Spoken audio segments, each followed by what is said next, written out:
mag-subscribe ka na. Hello, hello, hello, hello, universe. Hello mga buweks! Magandang araw sa inyong lahat. Galaw-galaw para hindi mapaimburnal. Hello sa ating mga subscribers dyan. Ganun din sa ating mga new subscribers. Welcome to Parade of Beauty! If you are here today, welcome to the new era of beauty. Beauty is in you, Jimwa! Kamusta naman kayo ng mga buweks? Ayan, na-miss ko kayo ngayon ha. Ngayong araw na ito lang. Charot. Na-miss ko kayo ng mga ilang gabi, ilang araw, ganyan, no? Eh kasi naman, puro nega ang nasa ano ngayon. Mundo na ang pageantry, kaya nanahimik na lang ako. Nakakaloka. Pero, ayun, anyway, sana magkaroon ng katahimikan sa mundo ng pageantry, di ba? Dapat, love, love, love, di ba? So, ayun lang. Anyway, happy Monday sa inyong lahat. So, medyo nanahimik lang ako ng konti. Wala na din naman kasi masyadong kaganapan ngayon sa Miss Universe Philippines. So, wala lang. Pero hindi ibig sabihin na nanahimik ako. Wala naman akong ginagawa. Ibig sabihin, meron din naman ako mga tinitig na mga napapanood, no? May mga sumusulput-sulput kasi. So, may mga pinapanood ako sa mga candidates, sa mga para mga anong tawag dito, ambush interviews, no? Kaya lang syempre nami-miss natin yung ambush interviews ni Hey Adam, kasi yung si Hey Adam yung iba talaga iba talagang klaseng mag-ambush interview, no? Talagang yung thorough, yung talagang siya, yung nanghaharang talaga siya. Tapos yung professionalism nandyan, no? Kung paano ka mag-interview dyan, yan yung natutunan ko kay Hey Adam. So yung nag-interview ako ng ng mga candidates sa Miss Grand International, ayan, inspired dyan kay Hey Adam, di ba? So ayun, kaya ibang-iba talaga si Hey Adam pag nandyan siya sa Miss Universe Philippines, no? So, kaya nga lang, wala na tayong magagawa doon, wala na siya dyan. So ayun, life must go on, di ba? Or show must go on, sabi nga daw nila, no? So ayun, shout out to Hey Adam, wala lang, na-miss ko lang siya. Anyway, nandyan din naman si The Crown naman, nag-i-interview rin siya sa mga candidates. So, malaking tulong din yan. At least, nakikita natin yung mga candidates. And, nag-aaroon sila ng exposures. And, aside from that, syempre, nakikilala natin sila, di ba? At saka sa mga iba pang vloggers na nandyan, no? Yung mga vloggers na nag-i-interview din. Yung mga vloggers lang na hindi pasawaya. Yung mga hindi mga hindi imburnal, di ba? Yung mga nagpapageant vloggers dyan sa Miss Universe Philippines. At nakakatuwa naman sa Miss Universe Philippines, iba yung atake nila ngayon, no? Iba yung atake nila. Kitang-kita mo na parang mas alagang-alaga nila yung mga girls, tapos ginagawa nila ng basta yung mga maraming videos, ganyan-ganyan, no? Iba talaga Miss Universe Philippines. Talagang makikita mo dyan yung anong tawag dito, kung paano nila ini-expose, binibigyan ng exposures yung mga candidates, no? And we're very thankful din naman kung sila The Crown, very thankful sila na binibigyan sila ng pagkakataon para ma-interview yung mga candidates. So we should be thankful din naman sa Miss Universe Philippines, no? Hindi lang sila The Crown, kasi kung hindi bibigyan ng anong tawag dito, permiso, or alam niyo yun, bas-bas ng Miss Universe Organization or Miss Universe Philippines Organization, sila The Crown, pati yung mga ibang vloggers doon na mga accredited media, hindi rin naman tayo makakakuha ng scoop, no? So, we're very grateful din sa Miss Universe Philippines. But anyway, ito na nga mga buweks, no, nakakaloka ito. Diyos ko Lord, kahapon nakita ko lang ito, no? Naaawa naman ako mga buweks dito kay Victoria, no, ang ating Miss Universe 2024 title holder. Ano na daw ang nangyari sa Miss Universe Organization, mga buweks, di ba? So, sabi daw nung 2024, which is 2023, totoo nga naman, no, na si Shanice Palacios ay hindi nagkaroon ng homecoming. Di ba nakakaawa naman si Shanice, mga guys? So ayun, parang deserve. Charot. Mamaya may chika ako sa inyo tungkol sa sa second topic natin. Charot lang na hindi deserve, no? Charito. So ayun, kung sa MMD yan siguro nagkaroon pa ng bonggang yan, di ba? Charito. So ayun lang, no. So last year nga si Shanice Palacios, hindi nga siya nagkaroon ng homecoming kasi nga alam nyo na, di ba? Alam nyo na yung nangyari sa sa Miss Universe Philippines. So parang may nag-aano, ay, akala ko may magpa-park dito, nag-aabang lang pala siya. But anyway, no, nasa na ba ako? Sorry, ayun, balik tayo. Si Shanice Palacio, guys, hindi nga siya nagkaroon ng homecoming sa bansa niya. So sa atin siya nag-homecoming, di ba? Sorry, na-distract ako sa sasakyan. Akala ko dito siya naka-park. Pero, yun nga, nag-homecoming sa ating bansa, no? Which is nakakatuwa naman. Very open naman ang bansa natin at saka yung Miss Universe Philippines, no? Na binigyan siya ng ganyang pagkakataon. And I'm very, very happy for Shanice Palacios hindi nung last year, nung 2023. Dahil, syempre, bilang isang reyna, napakahalaga ng magkaroon ka ng homecoming sa bansa mo, no? But anyway, hindi nga nangyari yun sa bansa niya, nangyari sa ating bansa. So, nararamdaman ko at kitang-kita ko naman kay Shanice Palacios na she was very, very happy kung ano yung pinakita sa kanya ng mga kababayan nating Pinoy sa kanyang homecoming sa Philippines, no? And nakita naman natin na appreciate din niya ng Miss Universe organization, di ba? Pero ngayon, eto na nga, no, since nakaronahan na itong si Victoria naman last year, ayan, sa European continent, no? Etong si Victoria, di ba? As Miss Universe 2024 na talaga namang Diyosahan at manikaan daw, di ba? Well, daw, it's for me, no.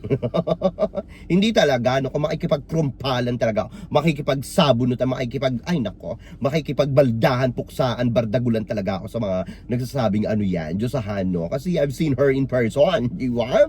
Huwag kayong hindi nyo siya nakita in person. I've seen her in person sa Miss Grand International 2022, di ba? Sa Bogor, Indonesia. Kaya huwag kayong magmaganda sa akin. Jeng! So, ayun nga, no.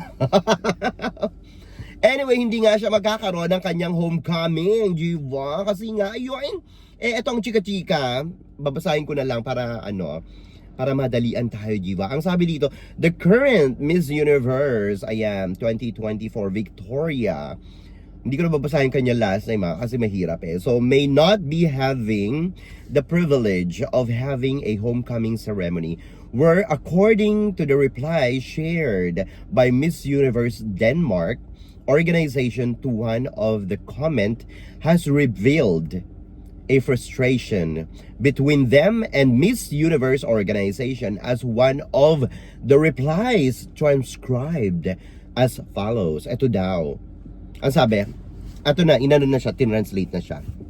So sabi dito, here is the transcription. Reply to Naoje, ayun yung nireplyan, comment that ask about Victoria having a homecoming ceremony. Miss Universe Denmark organization said, I don't think she will have any. We have been trying to reach out with the organization within the last 3 to 4 months. Ayan, grabe, ang tagal na pala. Because we wanted to plan something impactful and memorable, since it's a historical event and a special moment to Denmark and the continent of Europe. O, di ba? So, ayun ang Miss Universe Denmark organization. So, eto na. But unfortunately, it's not a priority for them. They wanted to do something quick within 2 to 3 weeks. Notice, with the national organization covering all of the expenses. We don't get any support from the government and have to raise everything ourselves. We have offered them to volunteer and create a beautiful event with the resources we have, but no response. So parang yung pagkapanalo ni Victoria, parang hindi rin naman pinaprioritize pala ng Miss Universe organization, di ba? Nakakaloka. So wala daw silang reply, ganyan, nakakaloka naman ito. Parang ayun nga, sabi dito, but unfortunately it's not a priority for them. Ngayon ko lang binasa ito ng buo.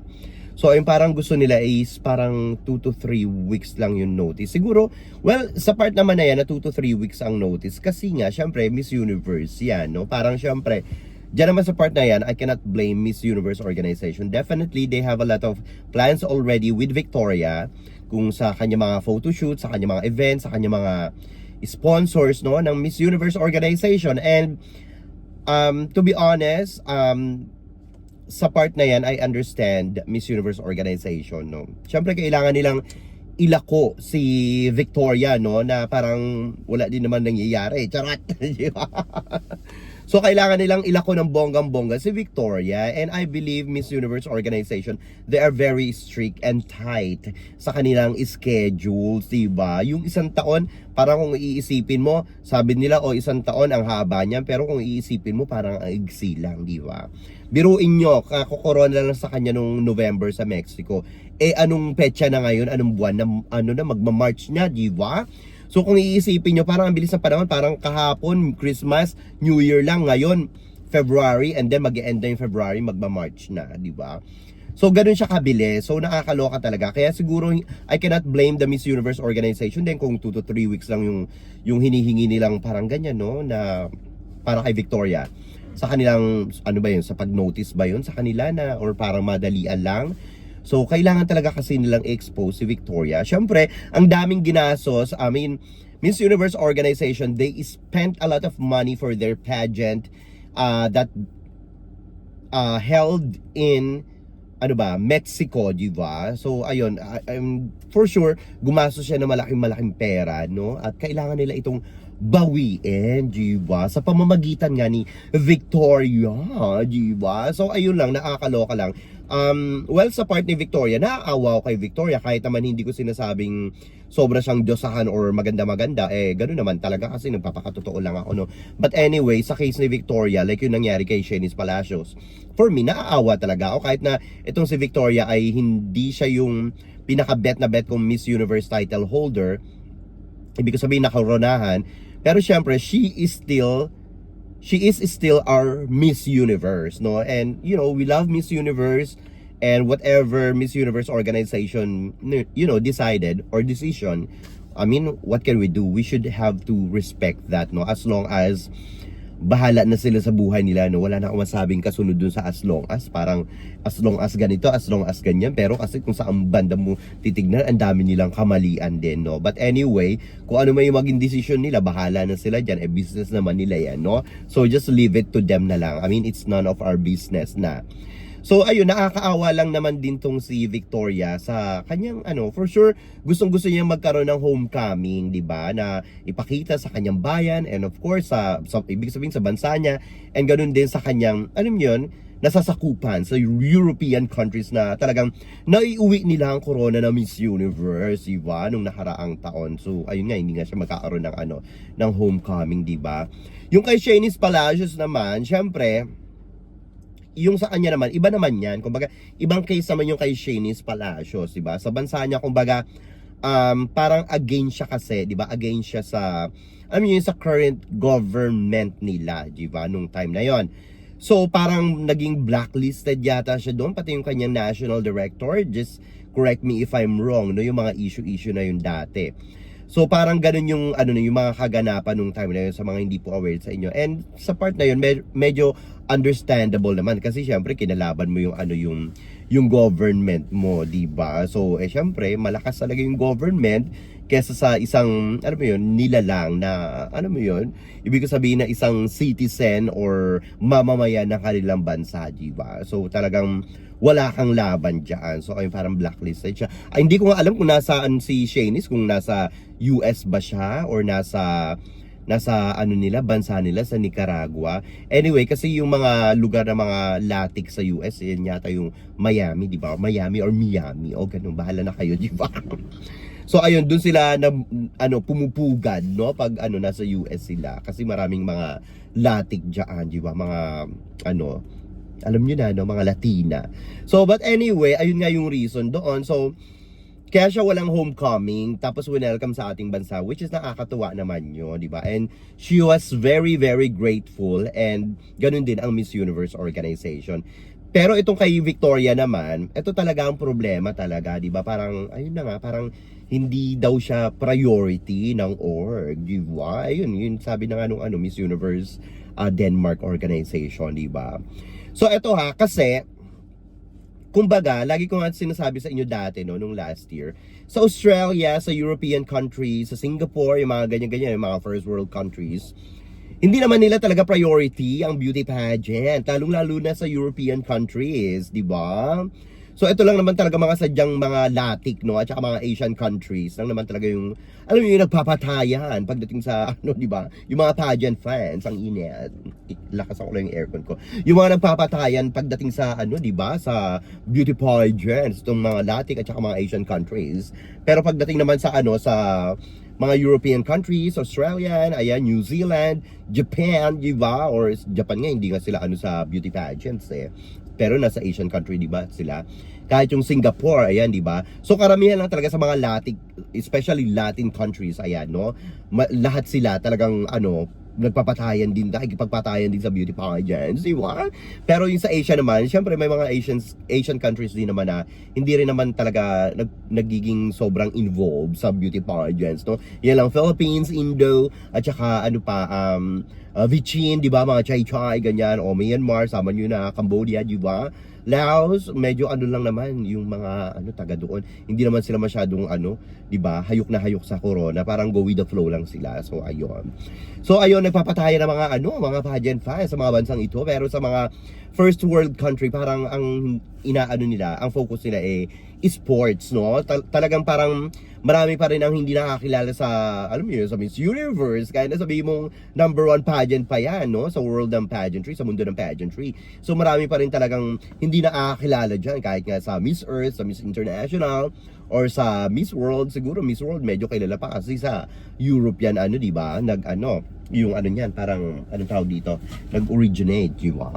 So ayun, but anyway, kahit na ano pa mga pageants, hindi siya ganun kakilala sa buong mundo. Pero pag sports talaga, yan talagang pinag-uusapan, di ba? So, ganun talaga. Hindi nila binibigyang halaga masyado ang mga beauty pageants dito sa European countries. Ewan ko ba dito kay Hello the Universe at saka kay Raulo, di ba? Pati na dito kay ano, kay Tandang Sora, charot, Tandang Usmel Sousa, di ba? Bakit European countries ang kinoronahan nila di sana nagkorona na lang sila ulit ng isa pang Latik, di ba? Di mas lalong ano, umingay sila, di ba? O kaya sa Asia, di ba? Philippines, di ba? Saan ka pa, di ba? Alam naman mamili ka ng ibang bansa, di ba? Philippines na lang, di ba? Charito. But anyway, ito nga, no, siguro pwede naman siguro sa Philippines, no? Ulit mag-homecoming, di ba? Mag-homecoming parade na lang siya dun sa Philippines. Katulad ng nangyari kay ano, kay Chinese mga shows, di ba? So, sa labas ng ano, ng SM MOA, di ba? So, kung saan ginanap yon yung kay Chinese mga shows, para libre lang, di ba? Ayun nga, at maraming manonood doon, di ba? Na shoppers, di ba? hindi na nila kailangan ng mga ano, ng mga maghatak ng mga, alam mo yun, manonood sa kanya. Ayan, mga shoppers doon, automatic na yan, matic na yan, di ba? Why not? Nakakaloka ito. So ay, alam niyo sa totoo lang, napansin ko dito sa JKN era, no? Yung mga queens nila, Diyos ko Lord, ngayon parang walang homecoming na naganap, di ba? So ayun din kay ano rin, kay anong tawag dito, kay R. Bunny Gabriel, di ba? Ano na rin yan, JKN, kasi dyan na bumulwak, no? Bumulwak talaga si Hello the Universe, di ba? So ayun. So kumbaga, walang nagaganap na homecoming, no? Sa sarili nilang bansa. Diyos ko, 3 na yung nakoronahan sa kanila hanggang ngayon wala pa tayo nakikitang maganda-gandang homecoming, di ba? Ito naman sa Philippines, di ba? Pwede siyang mag-homecoming. Diyan na lang talaga kung gusto nila talagang i-push ang homecoming na yan, no? Ang ganda ng experience para sa kanya kung diyan siya sa Philippines mag-homecoming, di ba? Then baka naman next year ibigay na sa atin yung ano, na nila sa atin yung corona, di ba? So why not? Charot. So ayun, no? Mag-homecoming na lang, ayan, no? Tapos habang, ayun, sa kalsada siya mag-homecoming, di ba? Tapos habang walang may paki doon, kasi hindi naman siya Pinoy, di ba? So anyway, ayun lang, no? Sa European countries, like what I said nga kanina, no? Hindi nila masyadong bet talaga ang ano, beauty pageants, di ba? Talagang more on, ano sila, sports. So ayun. Kung kailan, ito, hindi, tama ba? Kung kailan nagkaroon ng first crown, itong Denmark, no? Tama ba? Sa unang pagkakataon, nagkaroon sila ng corona sa Miss Universe. Ngayon pa sila nawala ng ganyang homecoming parade, di ba? Dapat talagang i-push nila yan. Ito naman kasi Miss Universe organization, masyado ding strict to, di ba? Dapat ibigay na nila yung ganun-ganun sa sa Miss Universe title holder nila, no? Na si Denmark, di ba? Para mabigyan naman ng na magandang victory ang kanyang pagkapanalo, di ba? Ay nako, parang ang lakas maka-minor pageant. Ang peg, di ba? Itong Miss Universe organization, di ba? Nakakaloka, di ba? But anyway, mga buweks, ito na nga, nakakaloka naman itong isang chika natin. Kaya medyo sabi ko sa inyo, ito nga si Shanice Palacios, Sabi ko sa inyo kanina parang, ay naku, bahala si Shanice Palacios. Kung hindi siya nabigyan ng homecoming parade, siguro, deserve din naman niya. Di ba? Charing! O hindi, love ko yun si Shanice Palacios. Gusto ko yun si Shanice Palacios. But anyway, ayun nga, kasi nga, itong si Denise White. Nakakaloka naman itong si Denise White. Ayan. Nagpasabog sa social media kahapon. Sa mga hindi po nakakaalam sa inyo kung sino si Denise White, isa lang naman siya sa mga judges ng Miss Universe competition noong 2023, di ba? So nagpasabog nga ito sa social media, naglabas ito ng mga talagang kumukulo ay talaga naman ngayon sa mundo ng pageantry dito sa Miss Universe ay talaga namang naglabasan na ang mga baho ng Miss Universe organization. Nakakaloka ito. Ano na? Ano na Raul? Ay wala pa pala dyan si Raul. Si Halu pa lang, diva. Ayan nga, nakakaloka. Ito ang sabi ni Denise White. Masyado mahaba ang kanyang litanya, pero ito na lang kinuha ko. Maganda naman itong pagkakanakaw ko doon sa picture. So ayun, ipopost. Ayan, nakikita nyo naman dyan. Nakapost naman dyan, no?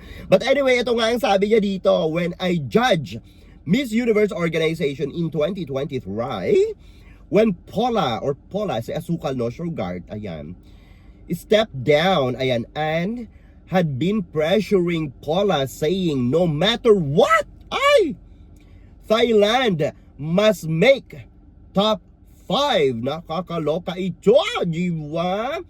Paula kept telling Anne that Miss Universe organization can have a say in who makes it out. Judges do at the finals. Ay, nakakaloka ito. Ay, tama ba? Ulitin ko. Para mali nabasa ko. Naghalo-halo siya. Ito. Paula kept telling Anne that Miss Universe organization can have a say in who makes it out of prelims, but has no say in what the judges do at the finals. Ayun. So, may karapatan pala yung Miss Universe organization. Parang ano yan, parang golden rule siguro nila, no? Sa Miss Universe organization na sa preliminary, may say yung Miss Universe organization.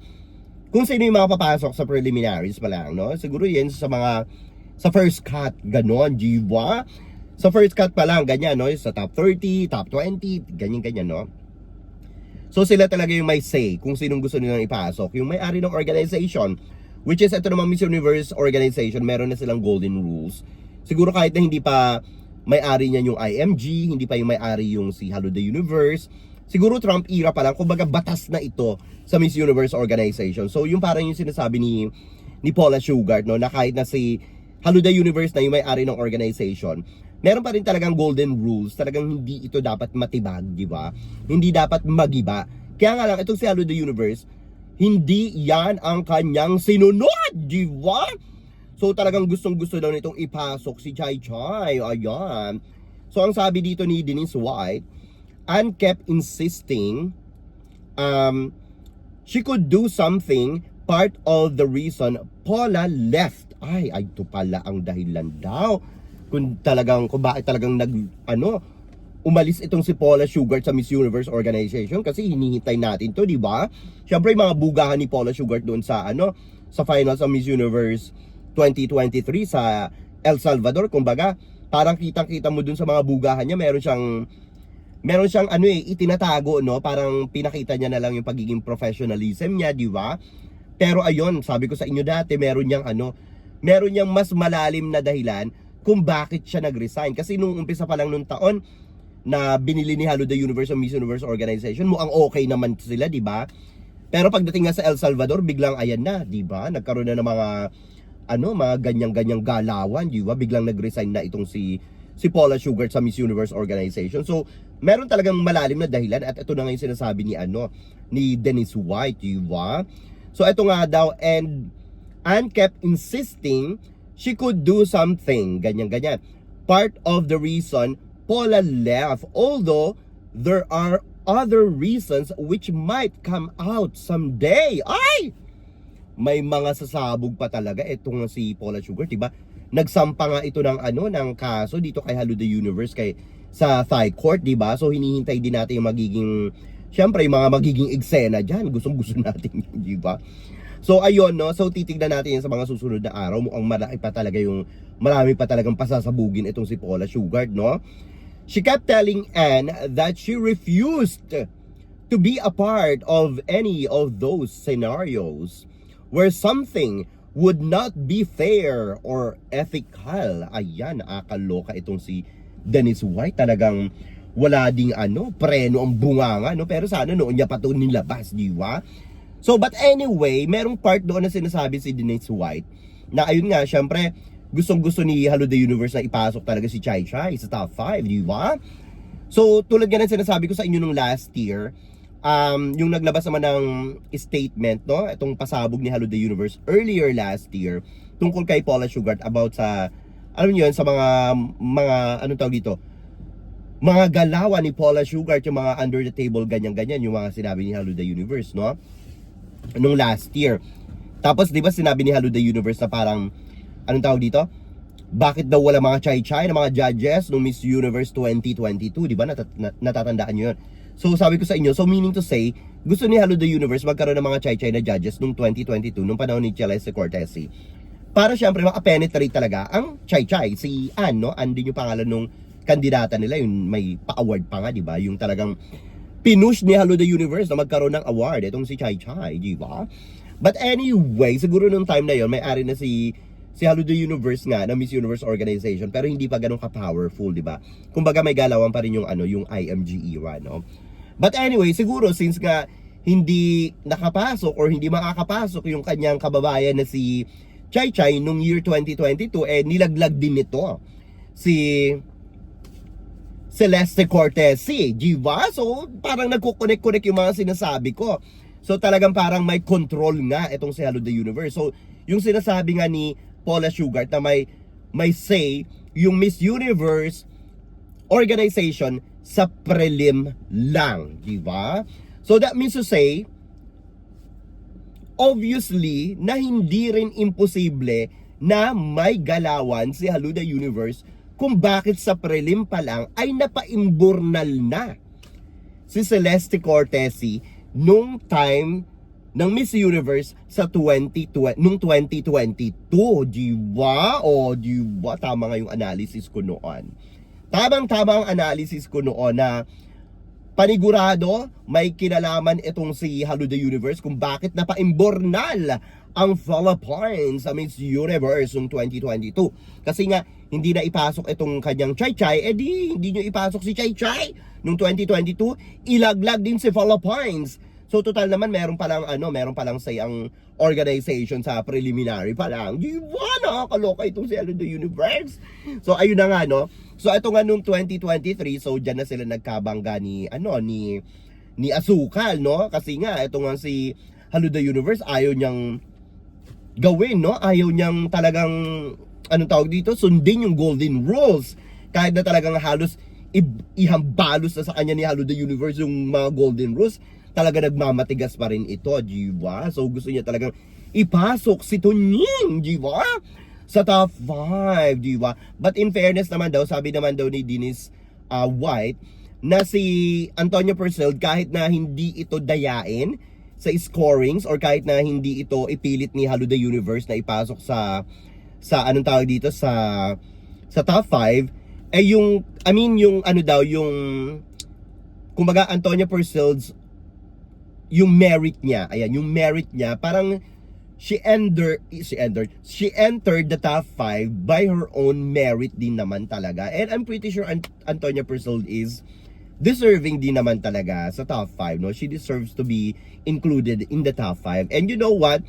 To be honest, well, sabihin man natin, okay, Hello the Universe, she wanted to do this in Miss Universe right now. Well, we can't do anything about it. Kumbaga, it's her business, it's her own, strategy on, para rin mamayagpag yung Thailand. And I'm pretty sure whoever owned the Miss Universe organization or any pageants, no, organization, I'm pretty sure they will do the same, diba? maybe we feel, you know, a little bit disappointed or we're upset because our candidates didn't make it to the top, ganyan-ganyan. But you know, what can we do?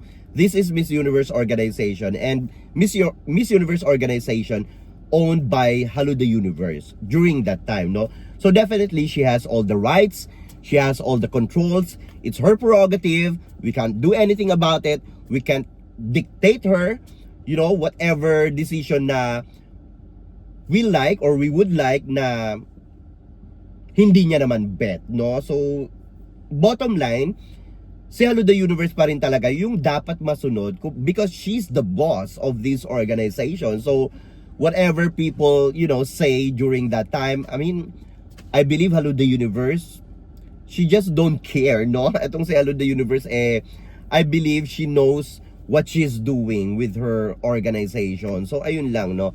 Kasi kahit na ano pang sabihin natin or whatsoever and so on, wala tayong magagawa, di ba? Kasi hindi naman tayo may-ari ng organization, si Hello the Universe, no? At ngayon nga itong si Raul Rocha. So they will crown whoever they want to be crowned, di ba? So ganun lang yun mga Bwex, no? So tayo go with the flow na lang tayo kung sigurong ibibigay sa atin ng corona if they will give the crown of Miss Universe sa atin ng etong taon na to or sa mga susunod na taon. Well, we should be thankful and grateful, no? Instead of saying that, oh, this is a cooking show or whatsoever and so on and so on. Well, I believe hindi mawawala yan sa mga pageants, sa mga ganyang lutuan. But anyway, for me, let's just enjoy the beauty pageants. Stop the drama, stop the bardagulan, stop the, you know, the war, diba? And violence, sabi nga ni Papa Nawa, diba? Let's just stop that. Spread positivity, kindness, and love, diba? Sabi nga ni Diva Star, diba? Wala kasi si Diva Star na napapanood ko siya. Nagpa-pop up siya sa akin Instagram and natutuwa ako sa kanyang sa kanyang knowledge, no? Sa kanyang galing ng gustong-gusto ko siyang bumuga, I don't know, pag nakikita ko si Diva Star, pag nagsasalita siya, para siyang yung teacher ko nung elementary, nung high school, nung uni, no, university. Parang pag may ginawa kang mali, parang pag nagalit sa'yo, yung parang kalmado lang siya pero ramdam mo, parang ganon. Gustong-gusto ko yun si Diva Star, no? At saka wala rin itong kinikilingan, diba? So ayun, sana sa mundo ng pageantry, lalong-lalo na sa Philippines, tama na yung utak talangka, yung mga ganyan-ganyan, no? Let's just be happy and, you know, support each other. Tama na yung mga ganyang negativities, especially towards the candidates. I don't think kahit nga hindi candidate, diba? Kahit na simpleng individual lang. So I think they deserve respect, to be respected. They deserve kindness. They deserve love, no? Especially mga kababayan natin mga ito. So kung gusto niyo makipagbardagulan, doon na lang sa mga umaaway sa atin. Huwag na sa mga kapwa natin, di ba? So ayun lang. But anyway, ano masasabi niyo dito sa ating mga chika ngayong araw na ito? Mag-ingay kayo sa ating comment section para makita ko rin ang inyong mga opinion. Hanggang sa susunod natin mga chika-chikahan. Bye for now mga Blacks, and I love you all. Bye! See ya!